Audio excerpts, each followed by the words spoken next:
kepada Ustadz Salim yang sudah melantunkan tilawah hari ini. Kami haturkan jazakumullah khairan.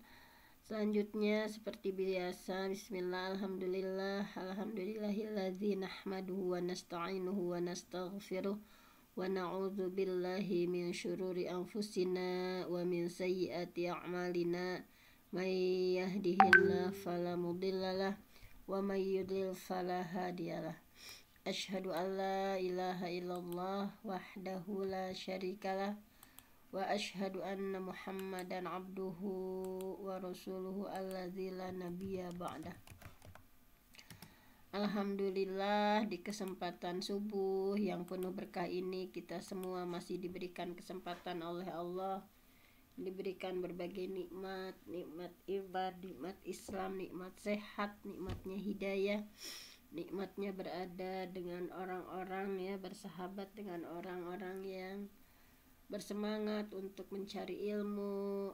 Dalam salah satu hadisnya ya, bahwa tidak ada nikmat yang lebih besar lagi setelah nikmat Islam, yaitu nikmatnya bersahabat, bersahabat dalam saling berwasiat dalam kebaikan, saling menguatkan, bersahabat untuk saling menasehati dalam kesabaran.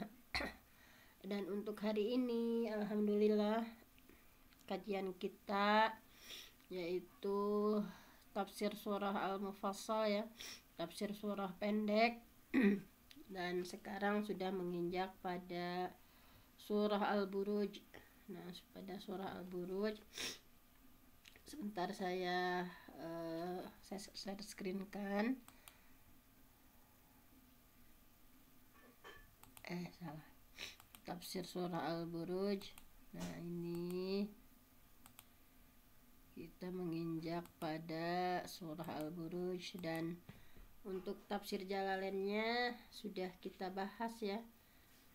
Dan tafsir Al-Buruj sebetulnya di sebelumnya ya, di minggu sebelumnya ini sudah ditafsirkan berdasarkan tafsir Jalalainnya, bahwa kita sudah mempelajari tafsir Al-Buruj ini Makkiyah ya, surah yang diturunkan sebelum Nabi hijrah.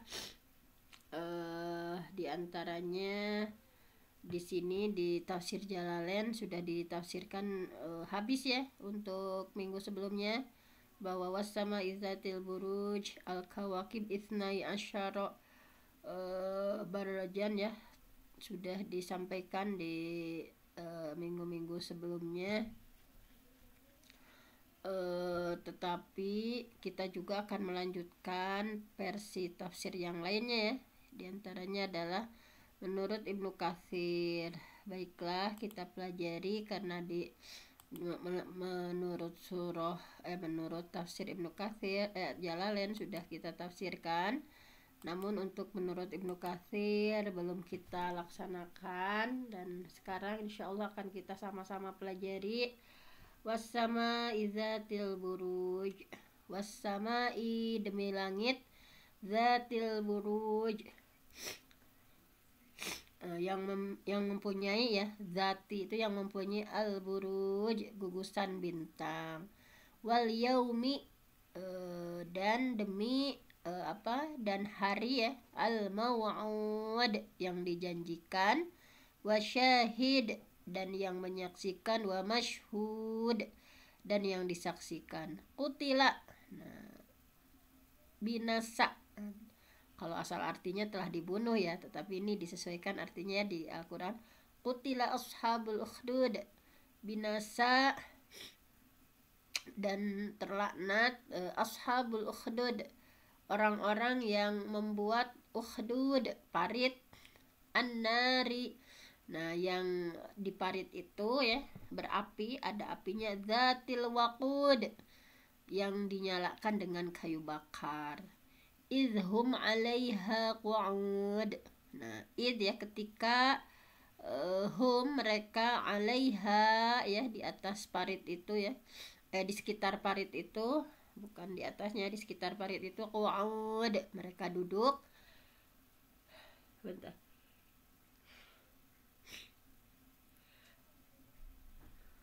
Aduh, mau bersin nggak jadi.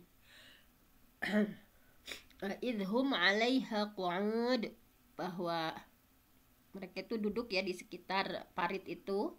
Wahum, dan mereka ala ma yaf'aluna bil mu'minina syuhud, bahwa mereka itu tidak menyiksa ya orang-orang mukmin, bahwa mereka melakukan hal seperti itu ya, atau secara bahasa bebasnya bahwa mereka itu tidak menyiksa orang mukmin, melainkan karena orang mukmin itu wa manaqamu itu mah ya, wahum ala ma yaf'aluna bil mu'minina syuhud, dan mereka syuhud, menyaksikan, ala ma yaf'alun, atas apa yang dikerjakan oleh orang-orang mukmin, bahwa mereka itu ketika nanti ya ditafsirkannya, sekarang terjemah saja. Jadi wahum, dan mereka, ala ma yaf'alun, menyaksikan ya, syuhud, menyaksikan atas apa yang dikerjakan, bil mu'minin, terhadap orang beriman, syuhud, mereka itu menyaksikan. Wa ma naqamu minhum, dan mereka itu tidak menyiksa mereka illa kecuali ayyuminu, karena orang berimannya mengimani billah, terhadap Allah, al-aziz, Allah yang maha perkasa, maha gagah, al-hamid, yang maha terpuji, alladzi, yang lahu, baginya ya, bagi Allah, mulkus samawat, ada kerajaan langit, wal ard, dan bumi, wallah, dan Allah, ala kulli syai'in syahid, syahid, maha menyaksikan ya, ala kulli syai', atas segala sesuatu. Innalladzina fatanul mu'minina wal mu'minat, innalladzina, sesungguhnya orang-orang yang fatanu, mereka mendatangkan fitnah, mendatangkan cobaan, al mu'minin, kepada orang-orang mukmin, wal mu'minat, dan kepada orang-orang mukmin perempuan ya, summa, kemudian, lam yatubu, mereka tidak bertobat, falahum, maka bagi mereka azabu jahannam, mendapatkan azab neraka jahanam, walahum azabul hariq, dan mereka mendapatkan azab neraka al-hariq, yang membakar. Nah, ini bahwa Allah bersumpah, nah di sini ya, wassama idzatil buruj, Allah bersumpah dengan menyebut nama langit dan gugusan-gugusannya ya, yaitu bintang-bintang yang besar-besar. Nah, ini sudah dijelaskan dalam tafsir di surah Al-Furqan. Ini salah satu ciri khas dari Ibnu Katsir adalah menafsirkan ayat dengan ayat, bahwa wassama idzatil buruj itu ya, bahwa Allah bersumpah dengan nama langit, gugusan-gugusannya, yaitu bintang-bintang yang besar, sebagaimana yang ditafsirkan dalam surah lain, yaitu surah Al-Furqan ayat 61.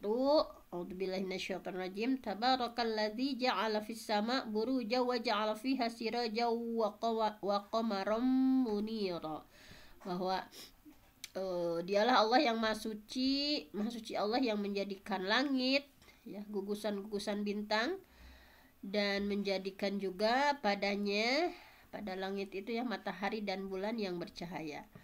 Nah, di sini ditafsirkan al-buruj itu, kalau menurut ini beda-beda pendapat ya, karena para sahabat itu begitu antusias mereka itu ya, memahami satu kata, satu huruf, satu kalimat dalam Al-Quran itu, berijtihad, mereka begitu antusias, ini maksudnya apa gitu ya. Nah, diantaranya Imam As-Sadi yang menyampaikan bahwa al-buruj itu maksudnya adalah bintang-bintang.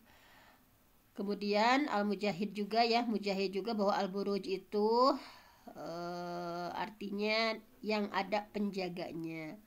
Kalau Yahya bin Rafi menyampaikan bahwa al-buruj itu maksudnya adalah gedung-gedung yang terdapat di langit. Kemudian Al-Minhal bin Amr bahwa wassama idzatil buruj itu, al-buruj itu maksudnya adalah bentuk yang baik. Nah, kalau ini menurut Minhal. Kemudian Ibnu Jarir memilih pendapat yang menyampaikan bahwa makna yang dimaksud al-buruj itu adalah manzilah-manzilah matahari dan bulan. Nah, ini ya, manzilah-manzilah matahari dan bulan. Manzilah itu tempat ya, matahari dan bulan yang semuanya itu manzilah itu ada 12 buruj. Jadi, nah ini menurut Ibnu Jarir bahwa matahari itu menempuh tiap manzilah, satu manzilah itu waktu yang diperlukannya itu 1 bulan. Nah, sedangkan bulan berjalan pada masing-masing dari manzilah itu selama 2/3 hari. Nah, jadi artinya memerlukan waktu ya, karena 12 tadi kan memerlukan waktu 28 malam. Jadi memerlukan waktu 28 malam untuk mengelilingi ya manzilah-manzilah tadi. Nah, sedangkan yang 2 malamnya bulan bersembunyi. Nah, ini menurut pendapat Ibnu Jarir. Nah, kemudian sudah ya untuk wasama idzatil buruj. Nah, ijtihad dari para sahabat ya, itu tafsirnya seperti itu. Kemudian firman Allah yang selanjutnya ya, wasama idzatil buruj wal yaumil mau'ud wasyahidin wa mashhud. Maksudnya apa gitu ya, al mau'ud yang dijanjikan, syahid yang menyaksikan, mashhud yang disaksikan itu apa. Nah, jadi nanti akan ditafsirkan ya. Wal yaum dan hari al mau'ud yang dijanjikan itu maksudnya hari apa. Wasyahid yang menyaksikan itu hari maksudnya apa ya. Wa mashhud yang disaksikan itu maksudnya apa. Sehingga di sini ada ulama tafsir ya, ada beberapa pendapat makna dari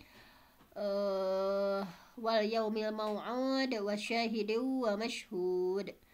Di antaranya di sini qala Ibnu Abi Hatim, langsung saja pada itunya ya, an Abi Hurairah qala Rasulullah sallallahu alaihi wasallam wal yaumil mau'ud. Nah, ini pendapat dari ada salah satu hadis yang menyampaikan bahwa wal yaumil mau'ud, maksud dari wal yaumil mau'ud itu hari yang dijanjikan itu adalah yaumil qiyamah, yaitu hari kiamat.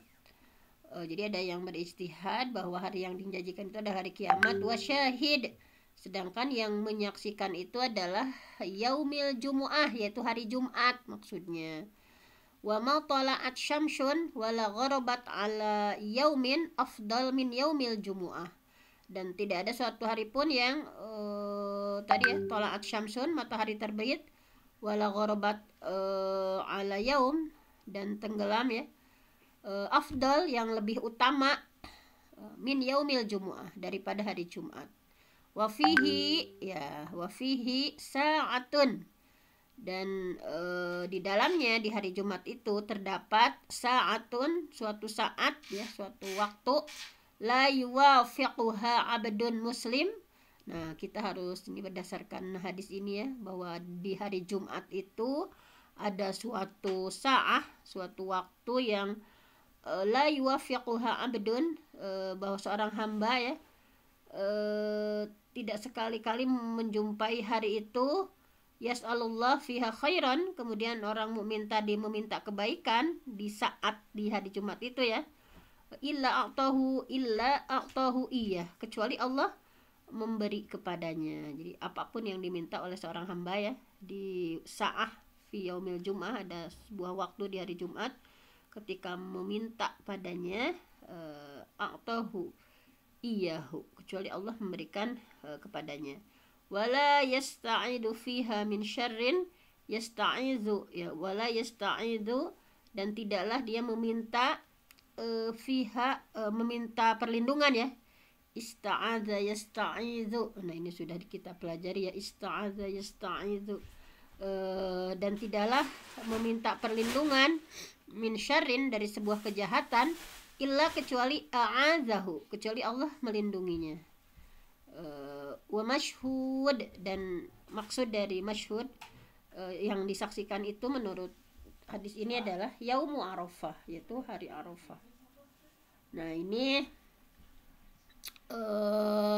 ijtihad para sahabat ya, bahwa di sini disampaikan bahwa ada beberapa pendapat ya. Ada Musa bin Ubaidah Ar-Razi, dia adalah dhaif, tetapi hadis ini diriwayatkan juga secara mauquf dari Abu Hurairah, maka riwayat ini itu ya lebih mirip kepada kesahihan. Nah, kemudian diantaranya lagi bahwa pendapat yang lain gitu ya, maksud dari wal yaumil mau'ud wasyahidi wa masyhud, bahwa Abu Hurairah menyampaikan sehubungan dengan makna ayat syahid wa masyhud ya, yang menyaksikan dan yang disaksikan itu, bahwa yang menyaksikan itu maksudnya adalah hari Jumat dan yang disaksikan itu adalah hari kiamat. Nah, kemudian ada pendapat lagi bahwa wasyahidi wa masyhud itu adalah yang menyaksikan itu hari Jumat dan yang disaksikan itu adalah hari Arafah, dan mau'ud yang dijanjikan itu hari kiamat. Nah, ini pendapat yang lain. Kemudian ada juga pendapat yang lain bahwa al-mau'ud itu adalah hari kiamat ya. Kemudian di sini intinya bahwa sebetulnya ijtihad itu ya dikembalikan kepada Allah gitu ya, bahwa wallahu alam bimuradi, hanya Allah yang tahu maksudnya. Nah, kemudian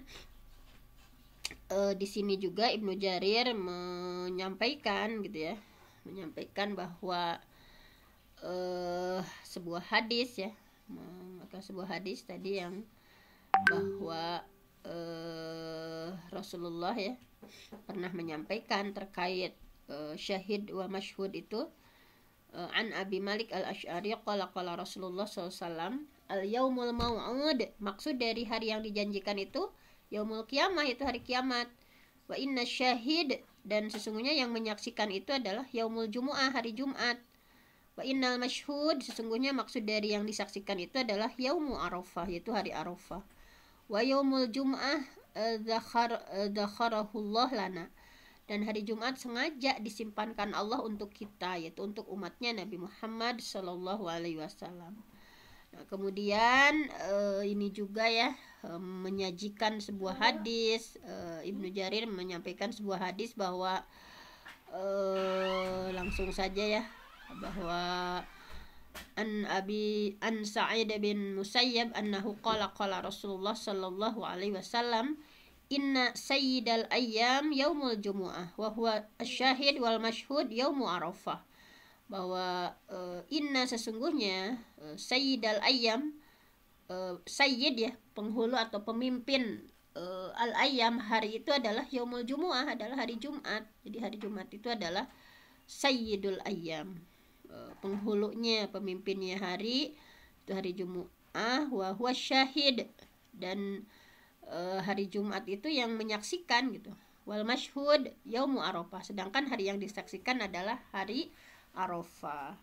Nah, kemudian disampaikan bahwa ini adalah salah satu dari hadis mursalnya Sa'id bin Musayyab.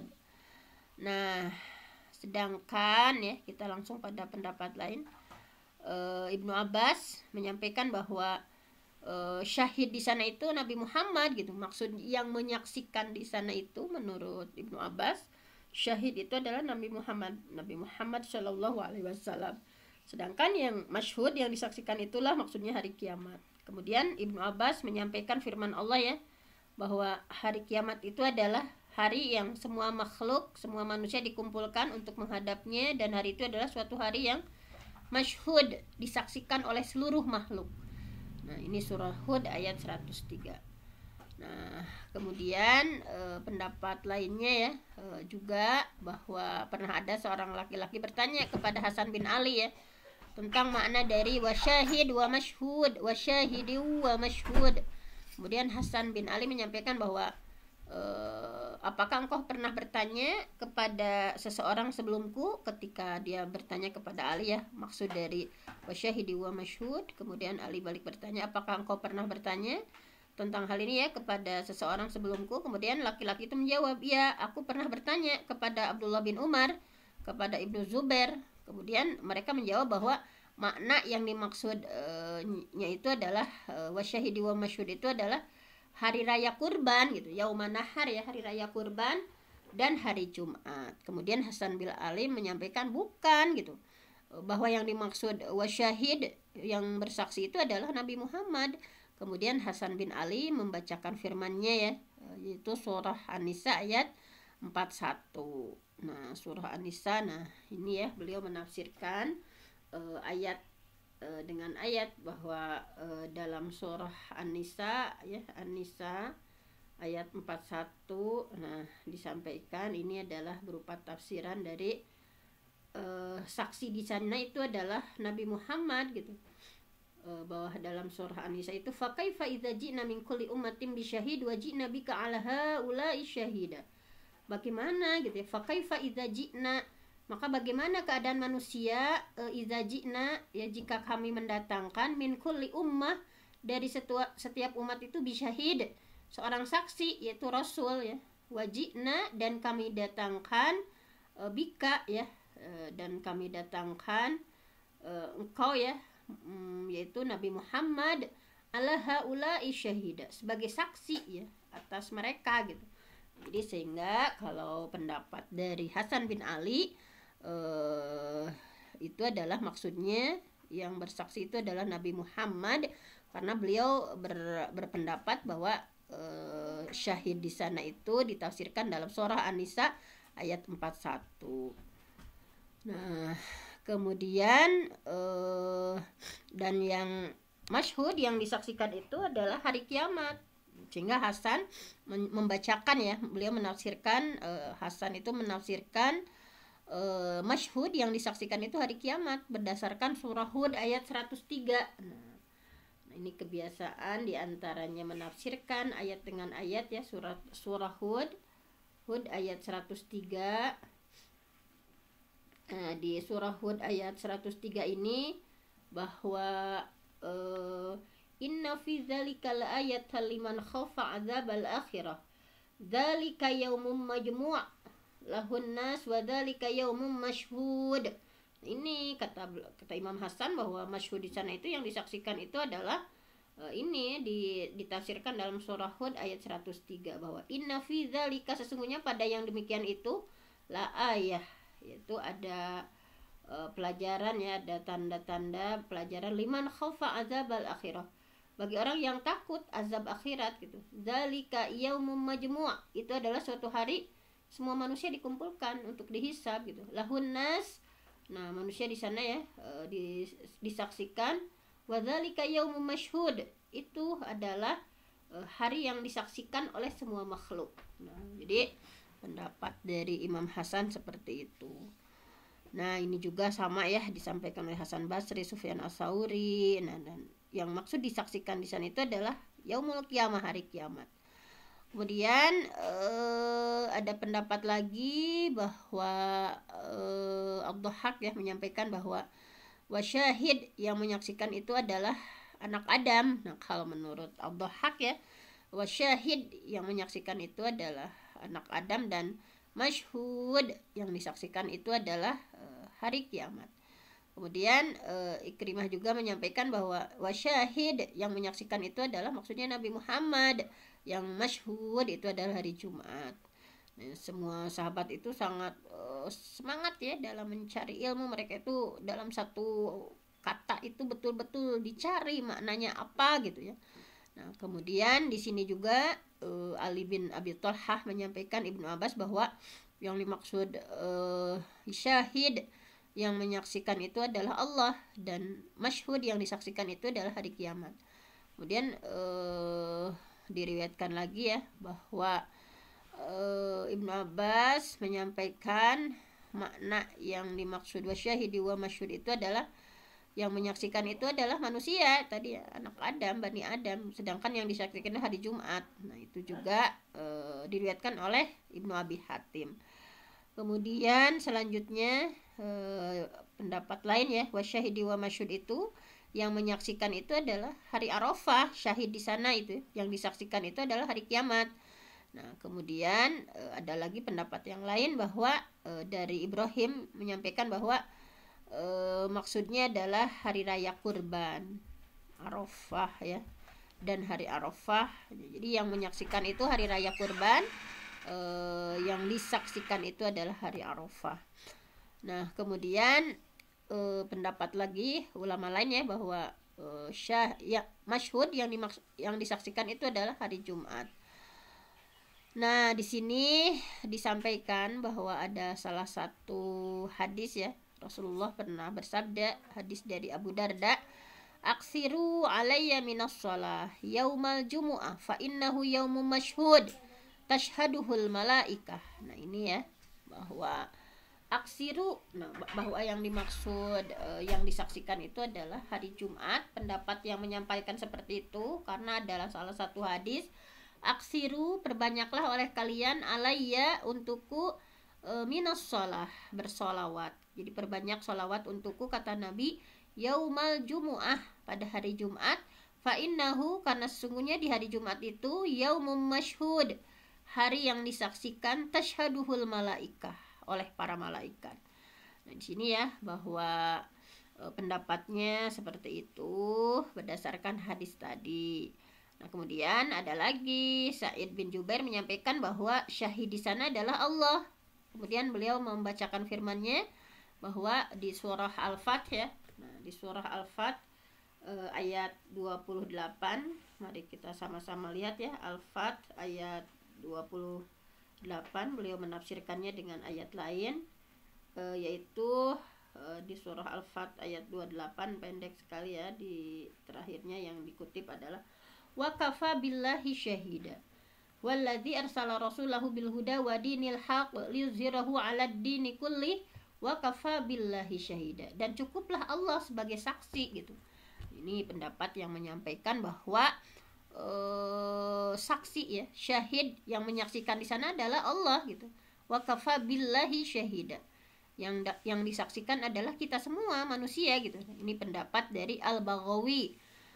Jadi kebanyakan ulama menyampaikan bahwa yang syahid, yang menyaksikan itu adalah hari Jumat, wa masyhud, dan yang disaksikan itu adalah hari Arafah. Nah itu ya, agak panjang. Para sahabat itu mereka semangat mencari ilmunya luar biasa gitu ya, untuk memahami satu kata saja gitu ya. Syahid di sana itu luar biasa ijtihadnya gitu ya. Mereka mencari gitu dari sumber, maksudnya ada nggak hadis tentang ini gitu ya, ada nggak ayat yang terkait tentang ini, begitu luar biasa sekali. Kita tinggal menikmatinya gitu ya. Kita maksudnya hasil pencarian mereka itu seperti itu gitu. Kemudian baru kita menginjak pada ayat keempat, qutila ashabul ukhdud, binasa dan laknatlah orang-orang yang membuat parit. Nah, terkutuklah ya orang-orang yang membuat parit. Ukhdud itu jamaknya adalah akhodid ya. Ukhdud jamaknya akhodid, artinya adalah galian.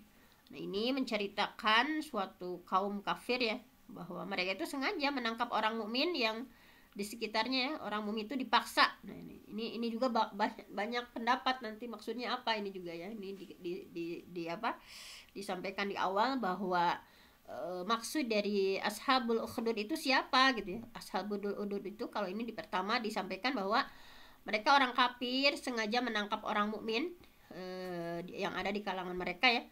Nah orang mukmin itu sengaja mereka paksa murtad ya ke agama mereka, atau tetap di agamanya. Tetapi orang mukmin menolak ya. Orang kafir membuat galian untuk orang mukmin yang mereka akan tangkap ya. Kemudian disingsinan ya, dinyalakan di dalam parit tadi, di galian tadi, api yang besar. Mereka menyediakan kayu bakar yang cukup ya, supaya apinya terus bergejolak. Kemudian mereka membawa orang mukmin, mereka tangkap ke dekat galian itu dan ditawarkan kepada mereka supaya mereka murtad, meninggalkan agamanya. Tetapi ternyata orang mukmin menolak dan tidak mau menerima. Akhirnya orang mukmin itu dilemparkan ke dalam parit. Ashabul ukhdud itu seperti itu ya, mereka yang membuat parit itu. Qutila ashabul ukhdud.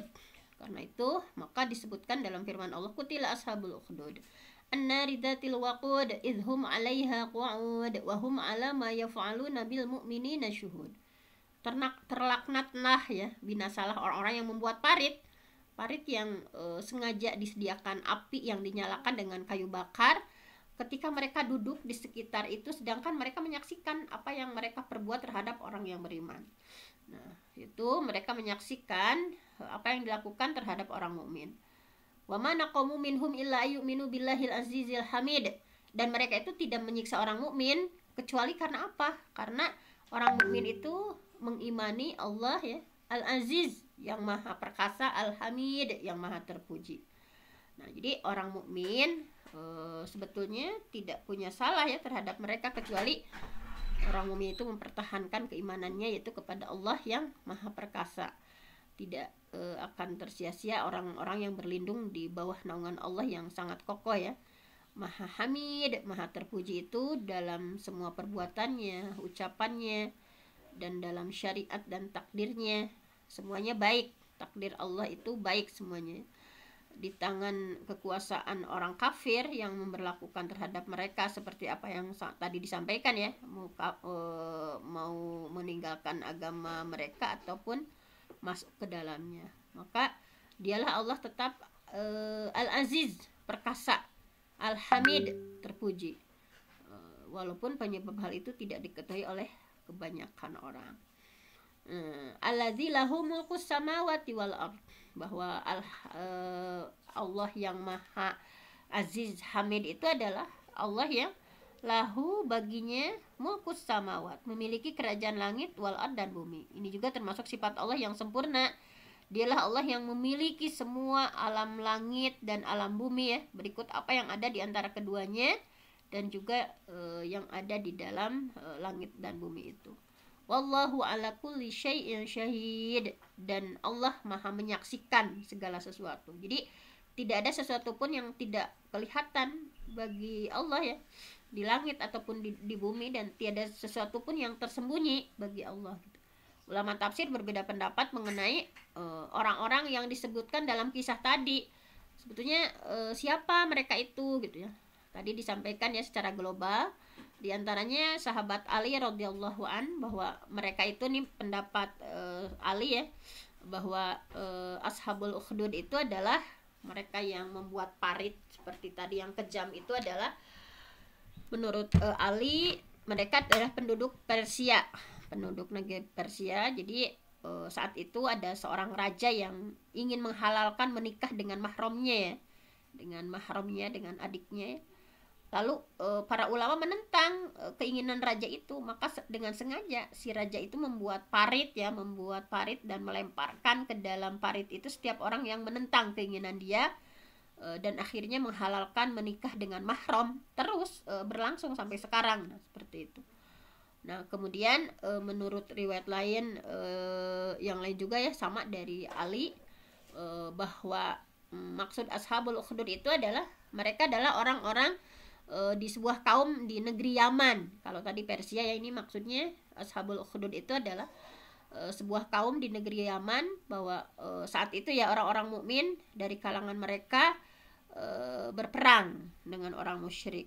Pada awalnya orang mukmin menang gitu ya di atas orang kafir, kemudian setelah beberapa pertempuran dan mereka kembali berkobar, nah orang kafir yang menang dari orang mukmin. Kemudian orang kafir itu membuat parit ya, dan para tawanan orang mukmin itu dimasukkan ke dalam parit tersebut dan dibakar di dalam parit itu. Ini diriwayatkan dari Ali juga sama, bahwa mereka adalah penduduk di negeri Habasyah atau kalau sekarang namanya Ethiopia ya. Nah, kemudian ada lagi riwayat yang lain gitu ya, bahwa Al-Aufi menyampaikan dari Ibnu Abbas ya, sehubungan dengan firman Allah, Qutila ashabul ukhdud. Nah, siapa nih ashabul ukhdud itu? Bahwa mereka adalah, ini menurut Ibnu Abbas ya. Kalau tadi menurut sahabat Ali radhiyallahu an, kalau ini menurut Ibnu Abbas, bahwa ashabul ukhdud itu adalah segolongan dari Bani Israel yang mereka membuat parit, kemudian dinyalakan ya api di dalam parit itu, kemudian mereka membawa kaum laki-laki ataupun perempuan yang beriman ke pinggir parit itu, dan mereka dipaksa untuk kafir gitu oleh orang Bani Israel. Tetapi mereka menolak, kemudian mereka dimasukkan ke dalamnya. Nah, menurut pendapat ulama, mereka adalah Nabi Daniel ya dan para pengikutnya. Nah, jadi mereka menyampaikan bahwa mereka adalah Nabi Daniel dan para pengikutnya. Nah, kemudian yang lain lagi, nah di sini bahwa sangat banyak ya pendapatnya bahwa kalau Imam Ahmad menyampaikan ya bahwa Abdurrahman bin Abi Layla dari Syuhaib, Rasulullah pernah menceritakan kisah seperti ini ya. Dulu, nah ini kata Rasul, dulu di kalangan orang-orang sebelum kalian terdapat seorang raja. Jadi si raja itu, ini sudah beda pendapat lain lagi ya, pendapat lain tentang Ashabul Ukhdud itu siapa. Nah, bahwa dulu kata Rasul di kalangan orang-orang sebelum kalian ada seorang raja itu punya tukang sihir. Nah, saat tukang sihir itu sudah tua gitu ya, dia berkata kepada rajanya, sesungguhnya usiaku sudah lanjut gitu. Tidak berapa lagi ajalku akan tiba ya, aku akan segera meninggal, maka berikan kepadaku seorang pemuda yang akan kuajari ilmu sihir. Kemudian raja itu memberikan ya seorang pemuda kepada tukang sihir tadi untuk diajari sihir. Dan ceritanya ya, di antara rumah penyihir dan raja itu ada seorang rahib, seorang pendeta. Nah, ini masih asli pendeta ini. Maka si pemuda tadi pergi ya ke rumah penyihir. Sebelum pergi ke rumah penyihir, ya suka mampir dulu ke rahib, ke pendeta tadi, dan dia mendengarkan gitu ya, dan tertarik. Si pemuda tadi tertarik gitu. Maka pemuda tadi suka kesiangan gitu ya kalau datang ke si penyihir gitu, sehingga penyihir itu memukulnya dan berkata, kenapa kamu kesiangan gitu ya, kenapa kamu datang terlambat. Kemudian pemuda itu ketika pulang ke rumah keluarganya pun mereka memukulnya gitu ya, dan bertanya, kenapa kamu terlambat. Nah, kemudian si pemuda tadi dia menyampaikan kepada rohib tadi ya, kepada pendeta tadi. Maka rohib ini rohib yang pendeta yang masih tauhid ya, bertauhid, mengesahkan Allah. Kemudian rohib tadi memberi petunjuk bahwa gini aja, kata rohibnya ya, kalau tukang sihir tadi akan memukulmu, katakan saja bahwa keluargamu yang membuat datang terlambat gitu. Kemudian apabila keluargamu mau memukulmu, bilang saja bahwa tukang sihir itu yang membuatmu terlambat pulang. Nah, kemudian seperti itu ya. Suatu hari si pemuda tadi ya mendatangi seekor hewan yang besar, mengerikan ya. Hewan itu menghalangi jalan yang dilalui oleh orang-orang sekitar sehingga mereka tidak bisa lewat. Maka si pemuda tadi berkata, pada hari ini aku akan tahu apakah perintah rohib yang lebih disukai oleh Allah ataulah perintah si tukang sihir. Nah, kemudian si pemuda tadi memungut ya sebuah batu dan berdoa, ya Allah, jika perintah rahib ini lebih disukai oleh engkau dan lebih engkau ridhoi daripada perintah si tukang sihir, maka bunuhlah hewan yang mengerikan ini supaya manusia bisa melalui jalannya gitu. Kemudian ia melemparkan batu ya ke arah hewan tersebut dan mengenainya sampai hewan itu mati. Maka orang-orang bisa melewati jalan itu seperti biasa. Nah, kemudian pemuda itu menceritakan kepada pendeta tadi. Maka pendeta tadi ya, rohib tadi menyampaikan, wahai anakku, ya, engkau lebih utama dariku. Sesungguhnya engkau akan mendapatkan cobaan. Maka ketika engkau mendapatkan cobaan, jangan sampai engkau tunjukkan keberadaanku, nih kata si rohib, kata si pendeta ya. Maka sejak saat itu ya, pemuda tadi memang bisa menyembuhkan ya, bisa menyembuhkan penyakit buta, penyakit sopak, penyakit lainnya gitu ya. Pokoknya penyakit yang sulit disembuhkan, pemuda tadi bisa menyembuhkan.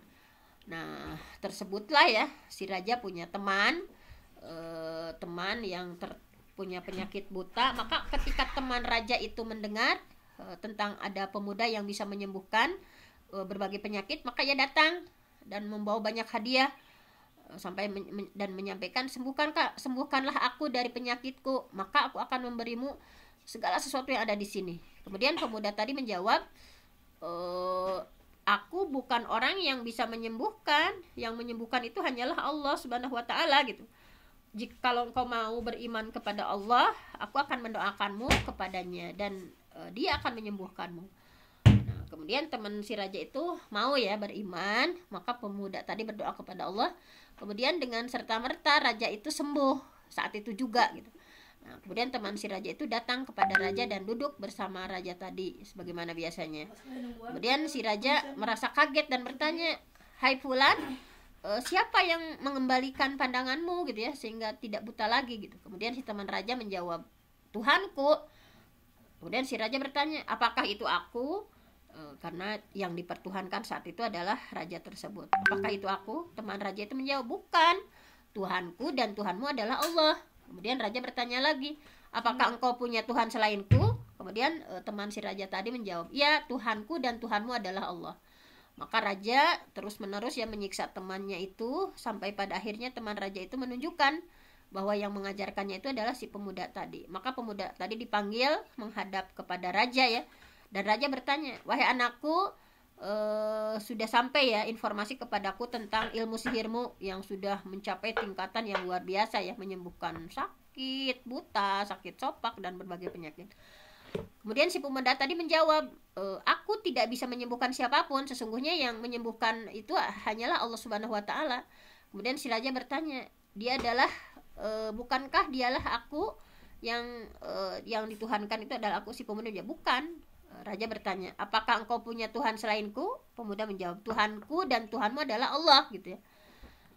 Maka si raja itu menyiksa pemuda itu dan terus menginterogasi sampai pada akhirnya si pemuda tadi menunjukkan bahwa yang mengajarkannya itu adalah rohib, pendeta tadi. Kemudian si pendeta tadi ditangkap dan dihadapkan pada sang raja. Kemudian si raja berkata, "Tinggalkan agamamu." Si rohib menolak gitu ya. Maka raja meletakkan gergaji di tengah kepalanya dan membelah tubuh hingga si rohib tadi terbelah dengan gergaji, digergaji. Kemudian si raja berkata kepada temannya tadi yang buta, "Tinggalkan agamamu." Kemudian temannya tadi menolak, sehingga diletakkan juga gergaji di atas kepalanya dan tubuhnya dibelah menjadi dua dan jatuh ke tanah. Kemudian raja itu bertanya lagi kepada pemuda, "Tinggalkan agamamu." Kemudian si pemuda menolak. Maka raja menyuruh ya sejumlah orang, karena punya ilmu ya yang tinggi. Si pemuda tadi menolak dan menyuruh sejumlah orang untuk membawanya, "Coba bawa pemuda itu ke gunung," gitu. Dan berpesan kepada mereka, kalau sudah sampai puncak gunung, ancam apakah dia mau meninggalkan agamanya. Kalau mau meninggalkan biarkan, tapi kalau dia menolak, lemparkan dari puncak gunung. Maka mereka membawa pemuda itu, dan ketika mereka sudah sampai di puncak gunung, pemuda itu berdoa, "Ya Allah, selamatkan aku dari mereka dengan cara yang kau kehendaki." Maka dengan tiba-tiba bumi ya gempa sangat kuat mengguncangkan mereka sehingga mereka semuanya terjatuh ke puncak gunung tadi. Kemudian si pemuda itu datang kembali kepada raja. Setelah mendapat izin masuk, kemudian pemuda itu menemui raja dan bertanya lagi si rajanya, "Apakah yang telah dilakukan oleh orang-orang yang membawamu?" Pemuda menjawab, "Allah menyelamatkanku dari mereka." Kemudian raja mengirim lagi sejumlah orang untuk membawa pemuda itu ke laut dan berpesan, kalau sudah di tengah laut dan ternyata si pemuda ini mau meninggalkan agamanya, biarkan, tapi kalau dia membangkang, lemparkan ke dalam laut. Kemudian mereka menempuh jalan laut dengan membawa pemuda tadi. Nah, sampai di tengah laut si pemuda berdoa, "Ya Allah, selamatkanlah aku dari mereka dengan cara yang kau sukai." Maka mereka semua tenggelam di laut itu. Kemudian pemuda itu datang lagi menghadap raja, dan rajanya bertanya, "Apa yang sudah dilakukan orang-orang yang membawamu?" Kemudian pemuda itu menjawab, "Allah yang sudah menyelamatkanku dari mereka." Kemudian si pemuda tadi berkata lagi kepada raja, "Sesungguhnya engkau tidak akan dapat membunuhku sebelum apa yang akan kuperintahkan kepadamu. Jika engkau lakukan apa yang kuperintahkan kepadamu, niscaya engkau dapat membunuhku. Tapi jika tidak, maka selamanya engkau tidak akan pernah bisa membunuhku," kata si pemuda. Kemudian si raja bertanya, "Bagaimana caranya?" Pemuda itu menjawab, "Kau kumpulkan semua manusia ya di sebuah lapangan, kemudian engkau salib aku di atas balok kayu dan engkau ambil sepucuk anak panah dari wadah anak panahku, kemudian ucapkan Bismillah dengan menyebut nama Allah."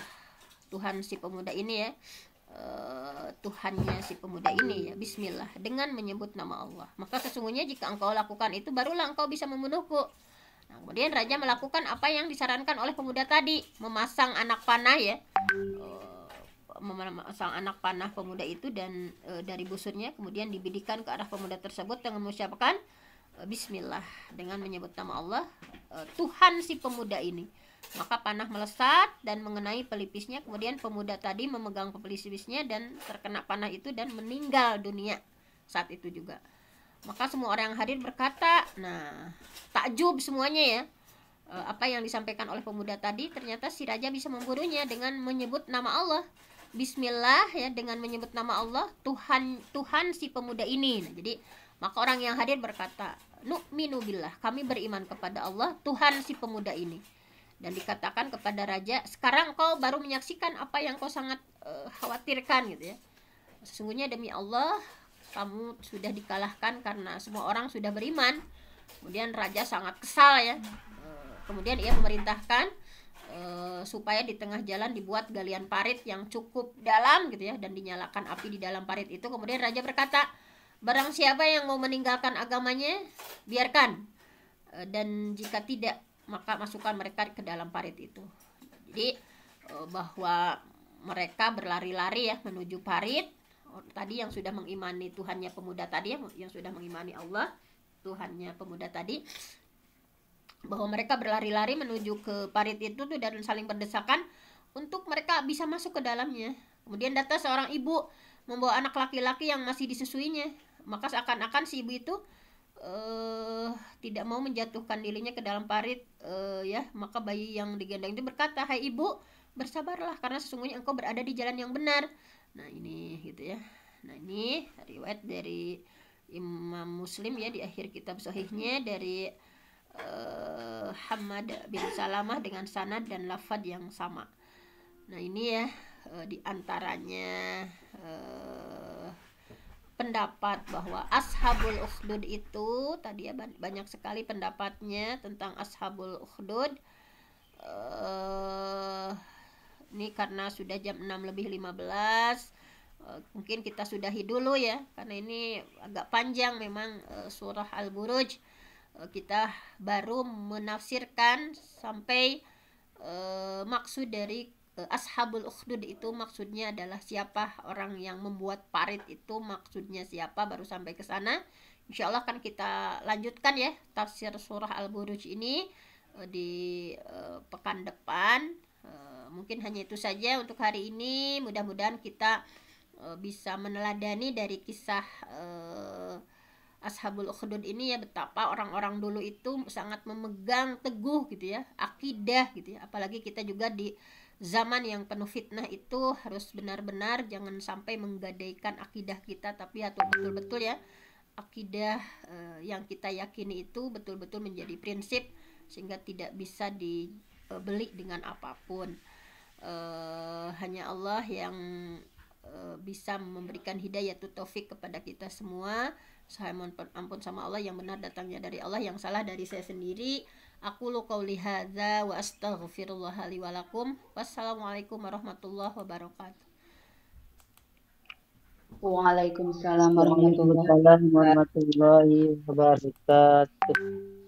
Jazakallahu khairan kepada Al-Mukarramah Bunda Dr. Fenty yang telah membersamai kita, memberikan materi ilmu tentang tafsir surat Al-Buruj yang begitu Masya Allah Subhanallah, dengan cerita Ashabul Ukhdud, pemuda yang tadi, semoga menjadi ibrah buat kita bisa meneladani. Semoga Allah memberikan kekuatan iman dan Islam kepada kita semua.